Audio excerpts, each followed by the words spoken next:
Algerian passenger yells out in desperation. The young man must leave France against his decision. The scene's an example of how difficult forced repatriations are. Deportations are at a 10-year high in France, but less than 20% of them actually end up back in their country of origin. This morning at Paris' Charles de Gaulle Airport, a South American man is spending his last hours in the country. Having arrived without money or a return ticket, he must leave the territory by a court order. This requires a lot of administrative resources.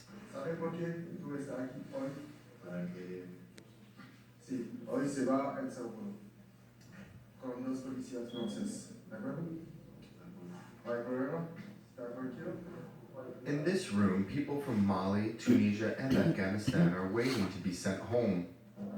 Most agree to travel alone, but 30% refuse to go and must be escorted by Border Patrol agents. Là, vous vérifiez quoi exactement dans les chaussures, par exemple, quand vous les rasoirs. Des lames de rasoir. Parce qu'ils en font quoi généralement? Les avaler ou s'ouvrir avec. Ou nous glisser. This 29-year-old South American has refused to board the plane twice. The officers say he's been uncooperative and believe they don't have a choice in the matter.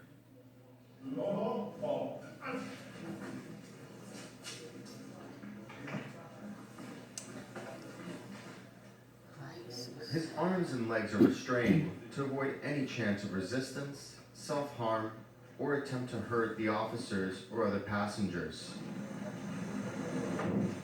The convoy is approaching the airport's runway now, and the young man seems to resign himself to the situation. Surrounded by several police officers, with the pilot's permission and before the other passengers board the plane, he and his escort are seated in the back. Fortunately, today went smoothly.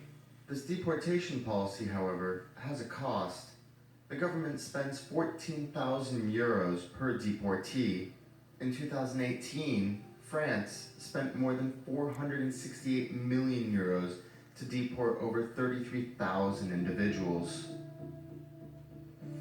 These numbers were obtained by Jean-Noël Barrot, a member of the French National Assembly and the author of a report on forced repatriation. After visiting several administrative centers for processing, he has underlined the daily difficulties surrounding deportation. Around 2,000 cases have had problems due to there either being a lack of planes going to a given destination, an absence of seating, or problems surrounding the flight itself. And then for about 1,000 cases, there's been a problem finding enough personnel to organize and escort deportees to the airport on a given day. In addition, the French representative brings up another problem for the country: diplomatic obstacles. In order to send individuals back, a consular pass must be obtained from their country of origin.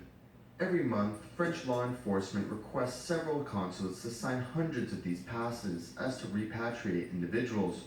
While some countries abide by the process, many have been unwilling or unable to fill the required paperwork. These passes have become a diplomatic priority for President Macron, who has threatened retaliatory measures. I have named an ambassador responsible for immigration and negotiations with the countries and told all the countries I will no longer deliver visas. The strategy seems to be working. Consular pass acquisition has increased from 36 to 58% in the last 2 years. Besides diplomatic issues, there are also processing errors. Sanjay Navy is a lawyer specializing in foreigners' rights in the French city of Lille. He looks for procedural defects that threaten individuals with deportation and tries to cancel them. Today, he's defending a young Albanian, a Moldovan, and 2 Iraqis. After 2 hours in court, the judge canceled the deportation of the Moldovan and the Albanian men. For one of the cases, the prefect had considered that the foreigner had not asked for a residence permit, despite the fact we could prove it was sent by registered mail. In the second case, the prefect sent a document that was about someone completely different. It was a paperwork error, an irregularity in the procedure, and thus the judge quickly annulled the decision. On average, according to the lawyers we spoke to, the courts cancel over 20% of deportation cases. Having been stopped by the police and threatened with forced repatriation, the two young men from Albania and Moldova were able to stay in Lille. However, if they do not obtain a residence permit by the next time they are controlled by the authorities, they will once again be under the threat of leaving France.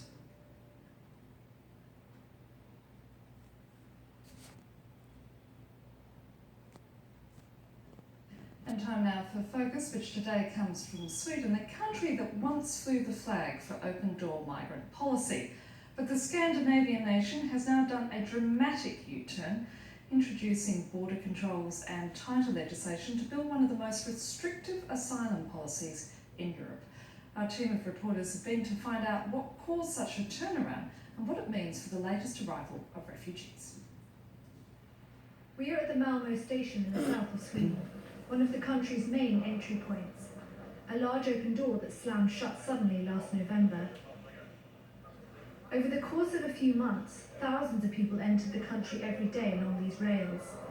Syrian asylum seekers, Iraqis and Somalis sought refuge in this country long considered a haven for refugees. Now all passengers arriving from the mainland are controlled.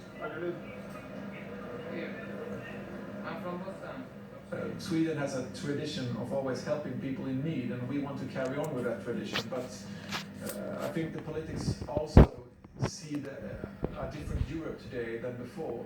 Countries do not want to take the responsibilities, and I think the politicians saw this, that it was too many to handle for Sweden alone. Faced with the high influx of refugees late last year, the Swedish government put on the brakes. Since then, 100 officers check the daily arrivals into the country. The free movement of people in the European Union is suspended here, as well as the Swedish tradition of welcoming refugees. Only 9,000 migrants have arrived in Sweden since the beginning of the year, but the Swedish Migration Board has reached saturation point. Last fall, we received over 100,000 asylum seekers, which means that it was a huge increase compared to previous years. The budget of the Swedish Migration Agency needs to be doubled, and there we still wait for a reply from the government. But for now, processing each case is hard work. Outside the registration centre, we meet some Syrians who have been waiting several months to be granted asylum. This person here, 7 months or 8 months, you don't have time for interview. I don't have appointment for the interview. It's big problem. This can be very slow for everything. A fate shared by the majority of refugees who live far from city centres. The authorities have been facing a housing crisis for several years and improvised shelters in the countryside, such as here in Anglesholm. These asylum seekers are part of the last wave of refugees that arrived before the border closure. Basil took the Balkan route with his 4-year-old son. His wife and other children are still in Syria.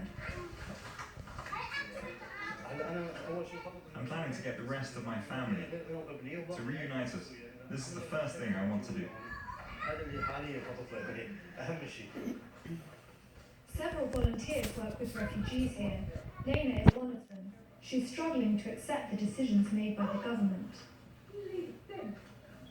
I don't particularly like to close the borders like now they're thinking about closing for the families and relatives. It makes me a bit sad to think that you could be joined with your family. In June, a tightening of the asylum law will allow authorities to send nearly 80,000 migrants back home. These deportations will affect many children, because Sweden is the country that accepted the most unaccompanied child refugees last year. Brothers Surab and Masood, who we meet in Malmo, were among the 35,000 children who made the long journey to Sweden. They've been here since January. I'm safe, I can go to school, get training, it's very good for me. I want to stay here, make a career in Sweden, and give back what the country gave me. But the new law means that their chances of staying in Sweden are slim, as is their hope for their families to be able to join them. Depending on if you are from a direct war zone, then you will get 3 years temporary residence permit. The others will get 1 year. And that has an immediate impact on their possibilities to reunite with their families. So it's a complete mind shift in Sweden, and we feel that we are betraying all our values. More and more Swedes believe that in order to save this model, the first step is to care for and educate those who have already arrived in the country. 8 out of 10 schools don't have enough teachers. Elizabeth teaches Swedish to refugees in this school in Malmö. She believes that Sweden had no other choice but to close its borders. I can understand that our economical and the economical situation now. Last year it came so many people, so I can understand the reason of this decision to stop the refugees. But in my heart, I feel very sorry about it. The government continues to build on their closed-door policy. Border controls, especially around the Öresund Bridge, were extended until May 8th. Once a symbol of free movement, the bridge that connects Sweden to the continent now represents the end of the most generous asylum tradition in Europe.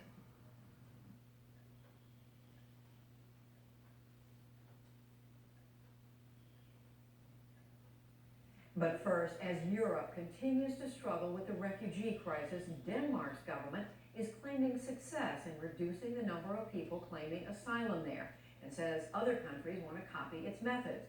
Despite that success, the Danish electorate is moving to the right. After complaints, people have filed charges of racism against an extreme right-wing party, which has been handing out what it calls asylum sprays. From Tisted in northwest Denmark, Malcolm Bradman reports. In a small town 250 miles from cosmopolitan Copenhagen, a new party of the Danes is distributing what it calls asylum spray, ostensibly as a defence against potential immigrant sex attackers. The campaign has been condemned as provocative and xenophobic. Nonetheless, the spray finds several takers. It's my daughter that needs it, the way Danish society is at the moment. They can't just come here and do whatever they want, like staring at girls in nightclubs and stuff. They shouldn't be allowed to do that. The spray was conceived by party leader Daniel Carlsen, who admits denying the Holocaust as a teenager and is now trying to win support to run for parliament. I think we have how many people in Denmark from Latvia. I don't like it. It feels good, man. I don't like Britain. This region of Denmark is fertile ground for the right, and even though the cans only contain hairspray, the symbolism touches a chord. You never know what can happen. Just a month ago, I was followed home on my bike. Organisations like the United Nations High Commission for Refugees think that what you're doing is disgusting. What's your response?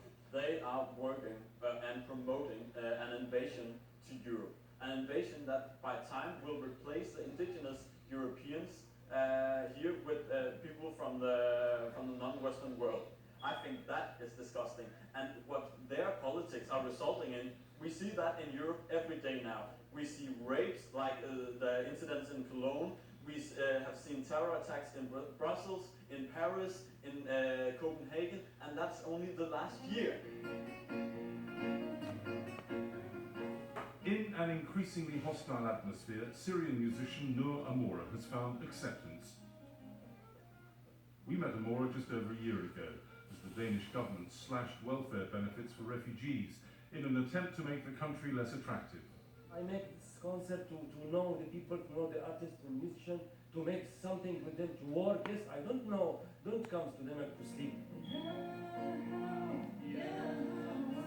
Amora has been true to his word. He supports himself and his small family with 2 jobs, and on this day he was entertaining school children and educating them about the war in Syria.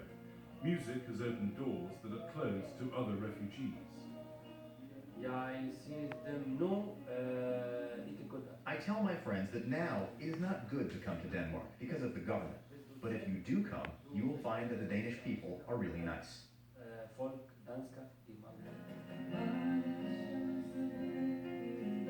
Singer Leila Rong Hanna was born in Denmark. She has Syrian and Norwegian heritage and has dissuaded relatives in Damascus and the Syrian port of Latakia from fleeing to Europe. Because this is not the perfect life you get. It's quite difficult, not only the journey, if you survive in the journey, but also when you come here, it's quite uphill. That's music to the ears of many of the Danish Parliament, because it's a sign that the country's policies are working. One of the most satisfied is Martin Henriksen of the anti-immigrant Danish People's Party, whose support keeps the centre-right government in power. Well, last year about 20,000 asylum seekers come to Denmark, and this year we expected 10,000. This year we are about around 5,000 at this time, but 5,000 is still too high. We want to actually, in the perfect world, we want to reduce the number so that nobody will come to Denmark as an asylum seeker. So we're not quite there yet. But Peter Christensen's recently constituted New Right Party claims it's even tougher on immigration. It's attracted significant support in recent surveys after pledging to stop immigration altogether, instantly deport foreigners convicted of crimes, take Denmark out of the UN Refugee Convention and ban headscarves in schools and public offices. Critics fear this swing to the right is reminiscent of 1930s Europe. I can't see how that should compare to the situation in the 30s, with the discrimination of the Jews, aggressive nation attacking each other in the 40s, the Holocaust. There's no comparison whatsoever. What we're talking about is we want to implement a foreign policy that has been normal until 40, 50 years ago. It's not, nobody has a right to come to Denmark. They have right now because we are in the conventions, but I mean morally nobody has a right to come to Denmark. It's not like we are expelling any people. We're just saying we want to have control of who comes into our country.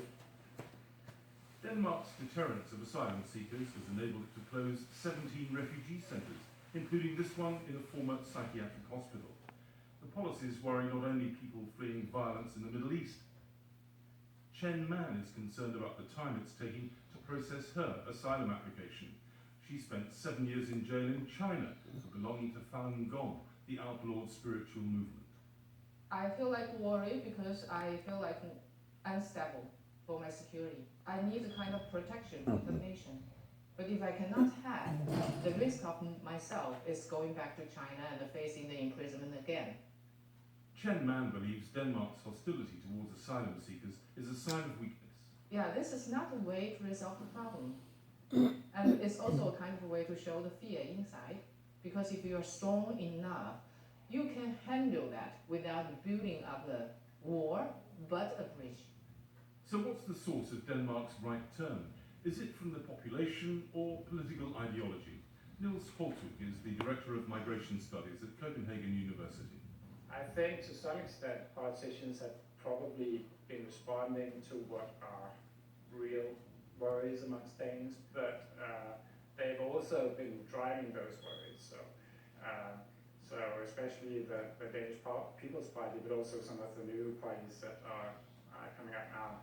I think the Danish Party is very worrying, and it was established by former members of Nazi movement in Denmark. So I'm actually quite worried about that. Vi er danskernes parti, og vi er ikke som de andre. Are you a Nazi? No. But you were a National Socialist before. I'm a National Democrat. But you were a National Socialist before. Before. So are you saying you're a reformed National Socialist? No, I'm a National Democrat. But you were a National Socialist, and that was the Nazi Party. Before. What's happening in Denmark is consistent with a surge to the right across Europe. One of the more controversial pieces of legislation enacted here was the so-called jewellery law, which authorised the authorities to confiscate the assets of those refugees and migrants deemed wealthy enough to be able to pay for themselves rather than relying on the state. Now that law came into effect in February, and it's only been used 3 times. Now the Danish government may have attracted lots of international criticism for its methods, but ministers say that there are other European countries who are seeking their advice about how to reduce their numbers. With Syria still spinning out of control and Europe's migration crisis showing no sign of abating, does Denmark feel the need to toughen its stance still further? A question for the government's migration spokesman Marcus Knuth. Part of the reason why we have such low influx of asylum seekers right now is also because of the EU deal with Turkey. If that deal breaks, if there's more trouble in the Middle East and so forth, everything can change. So Right now, we are happy that the situation seems to be under control, but there are so many factors out there that, things can change. A strong police presence forces refugee supporters to keep their distance from a monthly anti-Muslim demonstration. They demand asylum for all, while the right-wingers deplore the growth of Islam. The migration crisis is polarising European society. Although the numbers prepared to demonstrate on the streets aren't great, opinion polls suggest sentiments expressed at gatherings like this are gaining traction, not just in Denmark, but across the continent. For the PBS News Hour, I'm Malcolm Brabant in Copenhagen.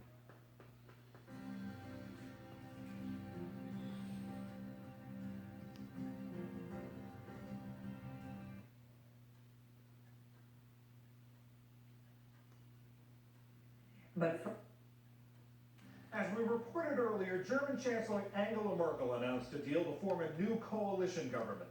In the last election, she lost seats in parliament to the right-wing Alternative for Germany Party, or AFD. A big issue was her decision to open the borders to more than 1 million migrants and refugees in 2015. Now, with AFD the main opposition party, Merkel is facing demands to step up deportations of young male migrants. As special correspondent Malcolm Brabant reports, that follows a finding that they are largely responsible for an increase of violent crime in Germany. A brutal murder in Kandel, southern Germany, has placed the country's open-door immigration policy under intense scrutiny. These marchers demanded protection and security for women and children after a 15-year-old local girl, Mia Valentine, was stabbed to death by a young Afghan asylum seeker. Her alleged killer claimed to be 15, but there are suggestions that he was older, exploiting a system which forbids the deportation of minors. Lawyer Martina Burswald. I'm mother of 3 children, and we are here together to protest against the aggressivity of people who are grabbing our children and who are bringing fear in our country. We want to live in peace, and this is the fault of Angela Merkel. The demonstration in Kandel was nominally organised by a women's alliance, but the anti-immigrant AFD, or Alternative for Germany party, was well represented. Miriam Kerner is a former AFD councillor. Since Germany has been pursuing the policy of open borders that is illegal, against our constitution, against our law and order, we have massive problems as we do not know who comes into this country. We are not in control. We have lost control. We do not know what identity, what people are coming here. This is a place that has traditionally been tolerant, it has welcomed refugees, but what they're saying is that if murder can happen in a small town like Kandel, it can happen anywhere else in Germany. The marchers chanted that Merkel must go, along with other slogans decrying Germany's multiculturalism. In Kandel's main square, they were confronted by anti-racism advocates who accused them of purveying Nazi propaganda. Girl has been killed, and that's all. She isn't killed because she is German and then someone is a foreigner. She's just been killed. And you mustn't make demonstration here against foreigners. Naturally, one has to do something against crime, yes. But here it is not about the crime anymore. Here it is about simply vilifying people that come here seeking help. They want to get rid of them. But a new government-sponsored crime study has generated more gloom for supporters of Germany's liberal migration policy. It was conducted in Lower Saxony, the country's 4th largest state, where violent crime rose by 10% between 2014 and 16. The impact can be seen at Hanover's main station, where large squads of police were on duty. Rising crime has been added to the burden of anti-terrorist duties. According to the study's author, Christian Pfeiffer, 92% of the violent crime increase is attributed to young male migrants, especially those from North Africa. The social opportunities of refugees from war to be able to stay in Germany are very good. They were told, no wrong movements, no crimes, and you have a good chance of being able to remain. But the North Africans arrive here and discover that they all have to go home again and are not wanted here. So they become frustrated and react aggressively. But FIFA adds the proviso that a foreigner has a 44% chance of being reported for a sex offence, whereas for a German, the figure drops to 18%. The visibility of violent crime of refugees is way higher than the visibility of German offenders, which has contributed to the storm about this survey. Despite fears about crime, political analyst Raphael Basson believes most Germans support immigration. There is still a very substantial majority of people who haven't become terrified. However, yes, the political pressure of the right-wing populists is growing, and they use social media very, very sophisticated to take isolated incidents and really push them. A case in point is the town of Cottbus near the Polish border, where there was a protest this weekend against what's perceived as rising knife crime by Syrian refugees. The town has stopped accepting any more migrants because of growing anxiety. But there was also a large pro-refugee rally. Among the protesters, Mohammed Al-Kodor. We are sorry that 2 of our countrymen created problems with knives. Of course that is not good. We are here because we want all Germans to know that not all foreigners are the same.